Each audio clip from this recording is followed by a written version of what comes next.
longtime Republican activist, the chairman of the Conservative Fellowship, also former chairman of the 1st District, Congressional District Republican in Virginia, Russ Moulton. Hey, Russ, good to have you with us. Happy New Year.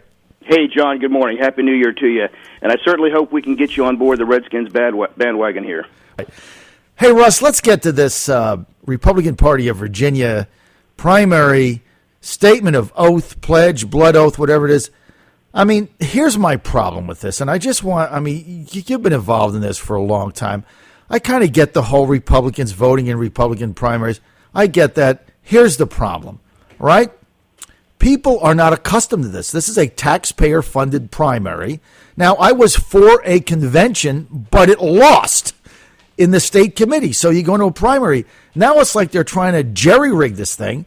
So you have new voters that might be independent, they might be conservative Democrat, they might be libertarian, they might be whatever. They want to vote in the Republican primary, show up, participate in a Republican event. They get to the table, they show their ID, their address, and somebody is going to say, in order to get this Republican ballot, you've got to sign this document.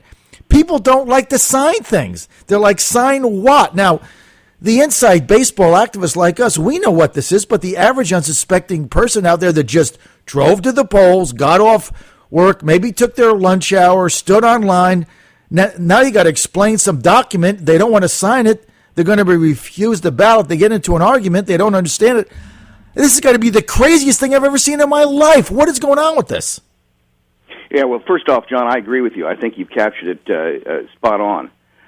Look, I was for the convention. I'm always for conventions. I oppose primaries because they're taxpayer-funded, state-run evolutions, and we run into this problem all the time. But you're exactly right. Unfortunately, the State Central Committee picked a primary, and people expect to be able to vote in them because they're taxpayer-funded and run by the state. Now, I think we have a unique problem with the Republican Party today, and that is we've had too many politicians, Republican leaders in Washington that have funded Obamacare. They've done deficit spending. They've funded executive amnesty. They won't defund Planned Parenthood. You've got, I think, an epidemic number of people that are in the Republican base that are declaring that they can no longer consider themselves Republican. And what that really means is up to the individual. But we need those people in order to win the election. So if we're going to have a primary, I think you're precisely right. We don't want to discourage those people from participating now because we need them more than ever. Yeah, look, it just doesn't make any sense because, you know, the other argument, I've gotten all these arguments by those that are pushing this pledge. You know, one is, well, we're going to get this data. We're going to get this trove of data, this treasure chest. People are going to come in. They're going to sign the form. They're going to say they're Republicans, even though Republicans have, you know, sold them out. No, they're going to sign the form. They're going to put their email, their phone number. You know, now we find out that the State Board of Elections, which is administering this, is under no obligation to give any of this info back, nor will they most likely give it back. So that's ridiculous.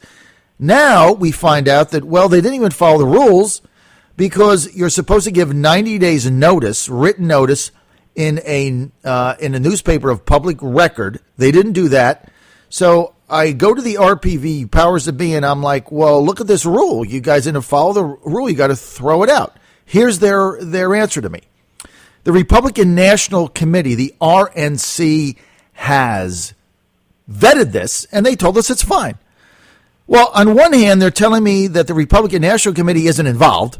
And on the other hand, they're telling me, well, they vetted it 3 times to Sunday, and it's okay. So my question is, Russ, which is it? Well, it sounds like a case of the rules don't apply to me. I mean, look, why was it a rule? Why did they say you had to advertise it 90 days before the primary? And now they're saying, well, you didn't do it, okay, we'll make some sort of exception or we'll justify after the fact why you didn't follow the rule. Look, the rule may or may not be enforced, and ultimately it really depends to the it's really up to the Credentials Committee at the National Convention. My concern is, why take the chance? Why force this statement, which is wildly unpopular and not likely to get us the data we're looking for, and then risk that the Credentials Committee might throw out Virginia's delegation or invalidate Virginia's primary results in the instruction on the first ballot. Why even risk that? And let's go to the contact data. How many people are really going to want to put down their email address and their phone number so they can invite more spam or more telemarketing calls that they assume that they're going to get from Republicans looking for money? Now, look, I'm a loyal Republican. I believe in the Republicans raising money and our candidates being able to reach out to voters in general elections. But I think it's unlikely, first, that many of the primary voters will put down that information when it's not required. Number two, I think you're exactly right, John. It's questionable whether the state board would view that as information we're entitled to or restricted as some sort of privacy thing. And so I think it's unlikely that we'll get it.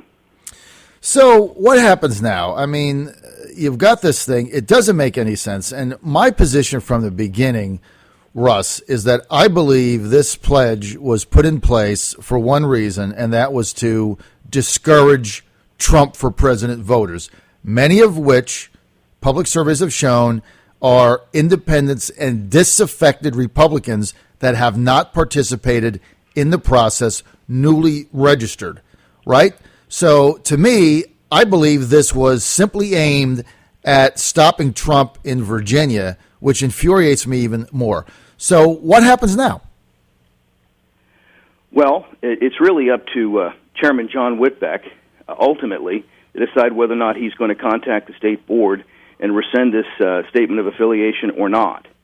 And I would encourage people to contact him directly and let them know how they feel about it. I'd also encourage them to contact their local state central committee member, that's the Republican Party's state governing body, who voted for this, and convince them to tell the chairman that it's time to pull the plug on this. So you think that people should call the Republican Party of Virginia's headquarters in Richmond and say, pull the plug on the pledge? Absolutely. All right. Courtney, look up that number, Republican Party of Virginia. We're going to give that out. Pull the pledge. The other thing is, look, you can't win in Virginia. They've lost 7 statewide elections in a row. You can't win in Virginia without galvanizing independents and conservative Democrats. There's simply not enough Republican activists. Why would you do anything to turn away, discourage, aggravate, or otherwise irritate a new independent voter who's asking to participate in your primary that you absolutely need to get back in November? Why would you do anything but embrace that individual into your camp, into your tent? Well, I hate to agree with you, John, but again, you're exactly right. Look, Virginia's a swing state. There's no question. We're purple. We've got to carry Virginia in order to get back the White House. The Trump campaign across the nation and in Virginia has shown that he is attracting a lot of disaffected Republicans who are just fed up with the status quo from both Democrats and Republicans. And these are the kinds of voters, and there's lots of them out there, that we have to have solidly in our camp behind our nominee to take on Hillary. Moulton, longtime Republican activist in Virginia, chairman of the Conservative Fellowship in Virginia. Got 2 minutes.